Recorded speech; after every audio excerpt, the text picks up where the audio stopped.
नमस्कार, स्वागत है आपका नवभारत टुडे में और मैं हूं आपके साथ दिव्या शेखावत। असम में कौन बनेगा मुख्यमंत्री? कौन होगा राजगद्दी का दावेदार? क्या होंगे सोनोवाल या होंगे हेमंत बिस्वा? कौन चाहता है मुख्यमंत्री बनना?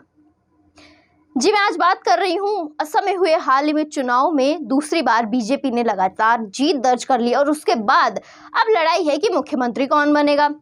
फिलहाल आज दिल्ली में मीटिंग चल रही है बीजेपी के अध्यक्ष जेपी नड्डा के आवास पर, जहां पर हेमंत बिस्वा और सोनोवाल दोनों ही वहां पर मौजूद हैं। दोनों ही इस होड़ में है कि मैं मुख्यमंत्री बनूं। अब देखना ये है कि ये सीट किसके खाते में जाती है और मुख्यमंत्री असल में बनता कौन है, क्योंकि दोनों ही नेता अपनी अपनी जगह पर टक्कर देने वाले हैं एक दूसरे को। दोनों ही नेता एक दूसरे से कह सकती हूँ कि तेज और तर्रार है। वहीं हेमंत बिस्वा जाने माने वरिष्ठ नेता माने जाते हैं, तो सोनोवाल भी कुछ कम नहीं है, क्योंकि पिछली बार भी सोनोवाल ही मुख्यमंत्री रहे हैं असम से। तो इस बार देखना ये है कि क्या फिर से एक बार सोनोवाल के खाते में सीट आती है मुख्यमंत्री की, या फिर बनते हैं बिस्वा मुख्यमंत्री। तो दोनों ही अभी हाल फिलहाल मीटिंग में हैं। जेपी नड्डा के आवास पर मीटिंग चल रही है, जहां पर गृह मंत्री अमित शाह भी मौजूद हैं, महासचिव बीएल संतोष भी वहां पर मौजूद हैं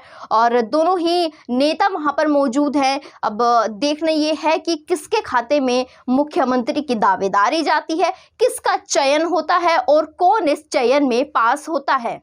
आगे बात करते हैं, हमारे पास कुछ आंकड़े हैं जिनसे पता लगाते हैं कि कौन कहां से कितने वोटों से जीता है और किसको असल में ये दावेदारी मिलनी चाहिए। वैसे तो दोनों ही नेता अपने आप में एक से बढ़कर एक हैं। दोनों में से किसी को भी सीट मिलना, किसी को भी मुख्यमंत्री की दावेदारी मिलना, दोनों ही अपनी अपनी जिम्मेदारियों को बखूबी निभाने में सक्षम हैं और कोई भी किसी से कम नहीं है, किसी की भी तुलना नहीं की जा सकती यहाँ पर। लेकिन मैं आपको कुछ जो चीज़ें हैं वो ज़रूर यहाँ पर बताना चाहूँगी। एक सबसे बड़ी बात कि बीजेपी का जो वोट बैंक है वो बीजेपी को कहाँ से मिला है। सबसे पहली बात, असम में चाय बागान है, चाय का कारोबार है और यहीं से जो मजदूर वर्ग है जो असम में चाय का कारोबार करते हैं या कारोबार जो वहाँ की फैक्ट्रीज़ हैं, वहाँ के प्रोडक्शन हाउस है, उनमें काम करने वाले मजदूरों का वोट बैंक गया है बीजेपी के खाते में। क्योंकि हाल फिलहाल में एक रिपोर्ट के मुताबिक बीजेपी ने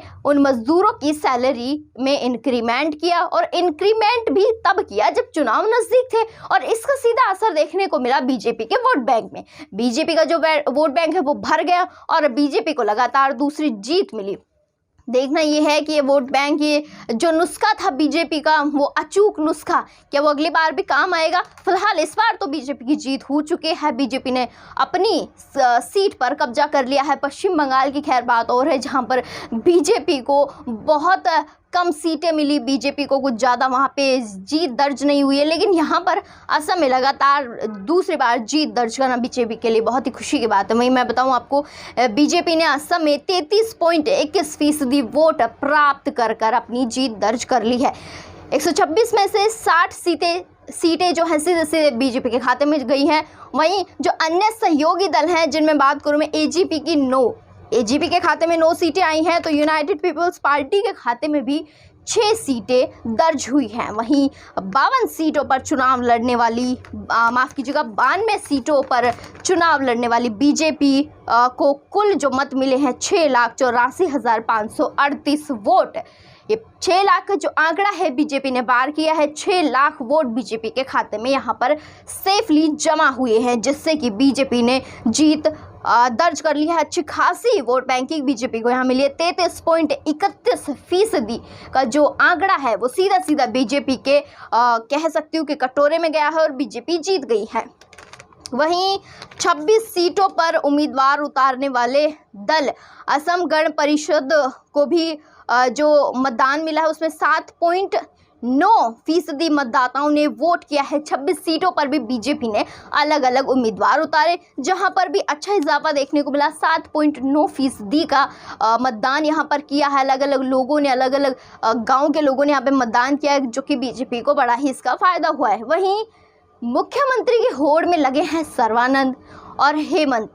दोनों ही अपने आप में दिग्गज नेता है, हेमंत बिस्वा और सर्बानंद सोनोवाल। अब सर्बानंद जो सोनोवाल है, उन्होंने कांग्रेस नेता राजीव लोचन पेगू को हराया है 43,192 वोटों से, जो कि बहुत कम भी नहीं तो बहुत ज़्यादा भी नहीं, एक सामान्य जो है मतदान कह सकते हैं कि इतने वोटों से हराया है सर्बानंद सोनोवाल ने राजीव लोचन पेगू को 43,192 मतों से हराकर बाजुली में लगातार दूसरी बार जीत दर्ज कर ली है। अब वहीं बात करते हैं हेमंत बिस्वा की, तो हेमंत बिस्वा बीजेपी के वरिष्ठ नेता माने जाते हैं, जाने माने नेता माने जाते हैं हेमंत बिस्वा। अब देखना ये है कि क्या हेमंत बिस्वा की जो वरिष्ठता है यहाँ काम आती है, क्या हेमंत बिस्वा बनते हैं मुख्यमंत्री, या फिर से एक बार सोनोवाल का ही चेहरा आने वाला है असम में। मैं आपको बताऊं, विधानसभा चुनाव में कांग्रेस के रोमेन चंद्र बोर ठाकुर को यहाँ पर 1,01,911 वोटों से का जो अंतर रहा है, यहाँ पर हरा कर जीत दर्ज करी है बीजेपी नेता हेमंत बिस्वा ने। जालू कबारी की जो सीट है, इस पर फिर से कब्जा बरकरार रखा है हेमंत बिस्वा ने और लाज कायम रखी है बीजेपी की, और यहाँ पर बीजेपी का वर्चस्व लहराया असम में देखने की बात है। और गौरतलब से सोचने की भी बात है कि यहाँ पे बीजेपी का वोट बैंक असम में आसानी से बन गया, लेकिन वहीं दूसरे राज्यों में बीजेपी का सुपड़ा साफ हो गया। और आगे देखना यह है कि क्या आगे बीजेपी लगातार जीतेगी या फिर बीजेपी का जो सुपड़ा है वो ऐसे ही साफ होता रहेगा अलग अलग राज्यों में। वहीं बीजेपी ने अन्य सीटों पर भी 13 जो उम्मीदवार अपने उतारे थे मंत्री, उन्होंने भी अपनी जीत आसानी से दर्ज कर ली है कि 13 सीटों पर भी बीजेपी के अन्य जो नेता थे उन्होंने भी अच्छी खासी जीत दर्ज कर ली है। अब बात आती है कि मुख्यमंत्री बनेगा कौन। अब मुख्यमंत्री की लड़ाई चल रही है दिल्ली में। आज दिल्ली में जेपी नड्डा के आवास पर दोनों ही मंत्री मौजूद हैं, हेमंत बिस्वा और सर्बानंद सोनोवाल दोनों ही वहां मौजूद हैं, और उनके साथ हैं गृह मंत्री अमित शाह और साथ ही साथ महासचिव BL संतोष भी मौजूद हैं। तो इनके बीच जो वार्ता होगी उसके बाद ही साफ हो सकता है कि आखिर में असम की जो राजगद्दी है वो किसको मिलती है, कौन बनता है मुख्यमंत्री। और ऐसे ही ताजा अपडेट्स के साथ अब जुड़े रहिए नवभारत टुडे के साथ। नमस्कार। नवभारत टुडे की वीडियोस को सबसे पहले देखने के लिए चैनल को करें like, subscribe and don't forget to hit the bell icon.